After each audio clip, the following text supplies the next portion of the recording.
আমি আপনাদের একটা উদাহরণ দিচ্ছি। দা উত্তরপ্রদেশ কাশী বৈশ্বনাথ মন্দির টেম্পল অ্যাক্ট 1983 দিকে তৈরি।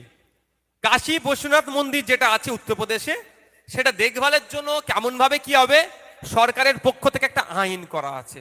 আমাদের পার্শ্ববর্তী খুব বিখ্যাত জায়গা, প্রচুর চর্চা আছে, কোথায় ওটা?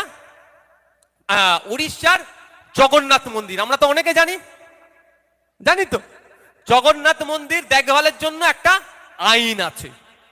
ঠিক একইভাবে কলকাতা নাখোদা মসজিদ দেখভালের জন্য একটা আইন আছে।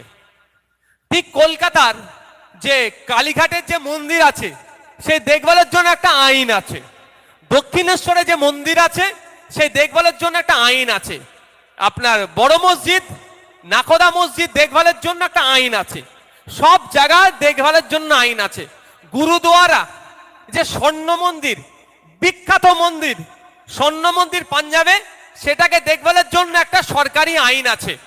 যে গির্জাগুলো আছে সেটাকে দেখভালের জন্য সরকারি আইন আছে। শিখ ভাইদের যেগুলো আছে, পার্সি ভাইদের যেগুলো আছে, সব দেখভালের জন্য আলাদা আলাদা সরকারি আইন আছে। নামগুলো একটু আলাদা আলাদা, কোন জায়গায় ওয়াকফ বোর্ড, কোন জায়গায় টেম্পল অ্যাক্ট, কোন জায়গায় ওয়াকফ অ্যাক্ট, এই ধরনের নাম আলাদা।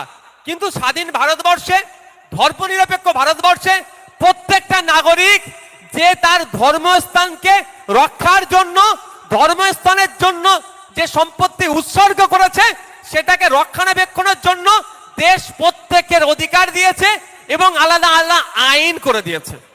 একটা জিনিস ক্লিয়ার হলো তো ভাই?